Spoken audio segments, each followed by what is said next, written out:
Well, it's before the start of the 2024 VCT Americas kickoff event, but we're already picking up with the interviews. Once again, I'm Pedro Romero, back with a brand new interview. I'm accompanied by Les of Loud ahead of the start of the aforementioned competition. So, Les, like I said before the start of this conversation, thank you so much for the interview. And I just want to start out by just covering what you did in the off season. Um, exactly that. What did you do during the off season in terms of just individual improvement, just we're working with the team. What have you been doing? Ah, vamos começar com as entrevistas antes do início da temporada. E vamos te perguntar o que que você fez na off-season. O que que você fez para. O que que você tem feito?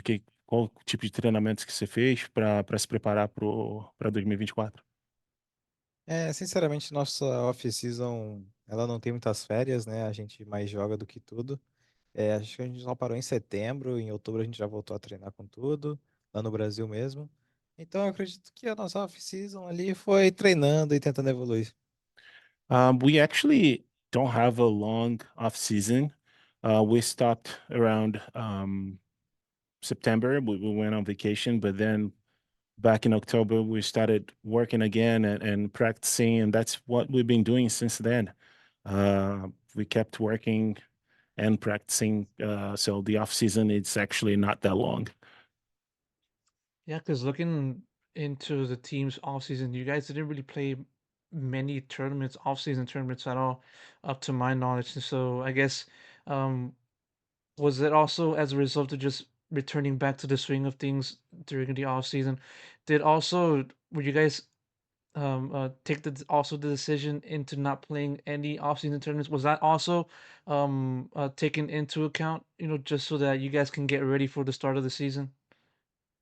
Ah, eu também percebi que vocês não jogaram nenhum campeonato off-season. Isso foi uma decisão para manter o foco já na season de 2024. O que foi que levou vocês a não participarem de nenhum campeonato durante o off-season? Acho que a principal parte é que, como a gente estava no Brasil, os 5 jogadores, para a gente ir para outros países ia demorar bastante, mesmo em viagens de avião, sabe? Por exemplo, para o Japão era um dia inteiro, aí ia ser uns 3 dias de campeonato, a gente ia voltar. Então, isso ia ser pelo menos uma semana e meia ali de viagem, descanso, sem treinar, sabe? Então, a gente preferiu realmente ficar com o treino do que participar de campeonatos off-season. Yeah, we decided to just focus on practicing. For example, if we had to go to Japan, it would take just like a day and a half just to get there, then 3 days there to play, and then another day and a half to come back and rest and everything. So we're talking about 7 to 10 days just doing that. So we just decided to use this time to practice and keep working. Of course, I understand that, and in light of the team, from the during the off season up until now to this point before the start of the season.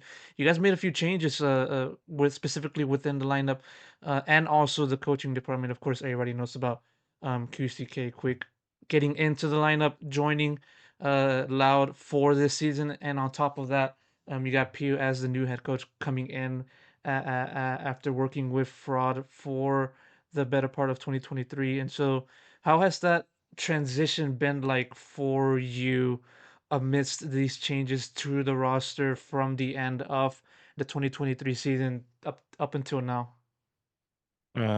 Houveram algumas mudanças, né, no roster com a entrada do QCK. Também houveram as mudanças de coach, quando vocês passaram a maior parte de 2023 com o Fraud, e agora o Peu chegou para substituir. Como tem sido essa mudança, como tem funcionado as coisas? Fala um pouco do que você, da experiência que você teve até agora com esse new roster e novo coach. Eu acredito que o nosso coach, a gente teve a mudança, só que tá dando tudo certo, sabe? O Pia é um cara muito bom no que faz, e como a gente manteve o mesmo second coach, que era o STK, ele conseguiu se adaptar bem. Em relação ao QCK, né, nosso novo jogador, novo duelista, por assim dizer, ele tá se dando muito bem, principalmente porque ele já tá há muito tempo no alto nível do Brasil, no alto nível do Tier 1, sabe? Já participou de de 2 Champions, então. É um jogador bem completo. Regarding our new coach, it's been very smooth. The transition was smooth, especially because we still have the one of the coaches is still the same as STK, and so the adaptation wasn't that hard. And regarding the new player, QCK, he's a very good player. He's been uh, on top in Brazil for a long time. He's a very experienced player, so it's been a good addition to the team, of course. And when it comes to looking at the lineup specifically, of course, people have already done plenty of comparisons between what Loud looks like with Aspas and then outside of Aspas. But now that you have been able to spend a quite a good amount of time playing with QCK, how would you compare the two specifically? Between him and also Aspas. Você sabe que as pessoas vão fazer muitas comparações entre o Aspas e o QCK, mas já que você vem trabalhando com o QCK por alguns meses, o que você aponta que pode ser um diferencial tendo ele, assim, como você acha que isso muda o jeito que a Loud joga?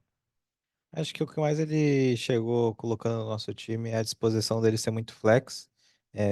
Quem acompanha a carreira do SK sabe que ele já foi sentinela, já foi iniciador, já foi duelista. Acho que só falta o controlador para ele. Então ele é um jogador que vem com muita flexibilidade para o nosso time. Well, if you know QCK and you have followed his career, you know that he has played basically all roles in Valorant. Maybe not controller, but everything else he has some experience with. He's a very flexible player. He can do different things. So uh, it's not it's been just a good experience so far, and he's not. I think we can expect good things of him. Yeah, Sadak mentioned the emphasis towards the team and their flexibility during matches, during the earlier press conferences earlier today. And, it's interesting to hear you repeat that kind of focus for this conversation. And so, um, how much of an emphasis was it for you guys to focus on being more flexible in your map pool, your compositions, and all of that stuff when you have a new player such as Quick and all the experience that he has had before joining Loud? How much of an emphasis has that been for this team in terms of flexibility for this offseason? Um, Sadak mencionou mais cedo algo bem parecido sobre a flexibilidade que vocês têm no time e a possibilidade de fazer diferentes composições. Então, parece que vocês estão bem antenados nisso, nessa coisa toda. Então, como é que é isso de transformar o foco do time para 2024 em flexibilidade? Qual foi o trabalho feito em torno disso? Acho que o principal trabalho que a gente fez foi realmente poder testar bastante comps. A gente tentou sair um pouco do padrão nessa off-season de treinos e explorar mais composições mesmo, com bonecos diferentes, nunca usados antigamente. Yeah, I think this flexibility is a result of trying new compositions during the off season, even using new agents. That's the work we did, trying new ways of playing, new compositions, new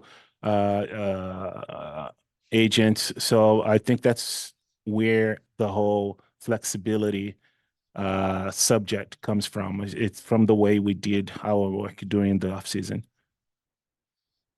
When it comes to looking at the teams, or more like when it comes to looking at the public's expectations for the team, I like to compare how it was from 2023 for this year. For last year, of course, there was the question marks about whether Kanwanzin and Tuisk would be able to step up in a tier one team for Loud, and they've essentially done exactly that, helping the team maintain within the top level of Pro Valorant for this past year.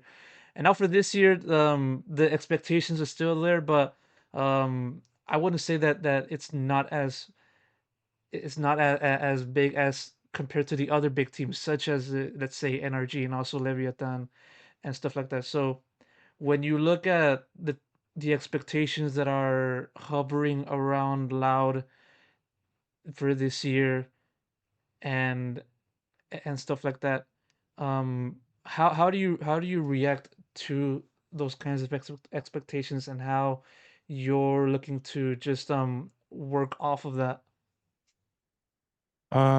So, ano passado, tinha muita expectativa em torno do Cauãzinho, do Twitch, estavam chegando no time, se eles iam conseguir manter o nível da Loud de estar sempre no topo, e parece que deu certo. Eles conseguiram se ajustar bem com o time. Esse ano não tem muito dessa expectativa, né, do que vai acontecer, especialmente com a Loud, mas a gente tem com outros times como NRG e Leviathan, que mudaram um pouco o roster deles. Então, como é que você está vendo a expectativa do público pro time esse ano, assim, já que não houveram grandes mudanças? Eu acredito que o nosso time com certeza não tá no momento auge, assim, de realmente hype entre a comunidade do VCT Américas, porque, querendo ou não, tem uma energia se formando, tem uma Sentinels, tem até a 100 Thieves com o Boast. Então, eu acredito que a gente consiga até trabalhar em silêncio, sabe? Se alguns games é underdog, o que ajuda bastante na pressão. Yeah, I know that we are not maybe we're not like all hyped up as we were last year in the VCT. I know that the other teams, as for example NRG, they are they're gathering a lot of attention, and I think that is a good opportunity for us to, to be quieter and even the underdog during some of the matches. So that's going to give us more, it's going to take a little bit of the pressure of being the best one. And I think that's going to help us do a very good job. One more question before I wrap it up. It's a two-parter. First is concerning about your expectations for this upcoming kickoff event in which Loud is in Group B and you guys are going to play your first match against Sentinels. What are your expectations for your opponents in that group, which includes on top of Sentinels, Leviathan, and 100 Thieves. And then the second part of that is now that we're close to the start of the entire 2024 season, where do you see the current level of your team now compared to the rest of the league? Primeiro, uma pergunta em duas partes. Primeiramente, vamos comentar sobre o grupo de vocês. Vocês vão começar enfrentando os Sentinels, mas também nesse grupo tem o Leviathan e a 100 Thieves. Então, qual é a expectativa que você tem para esse grupo, principalmente para o primeiro match?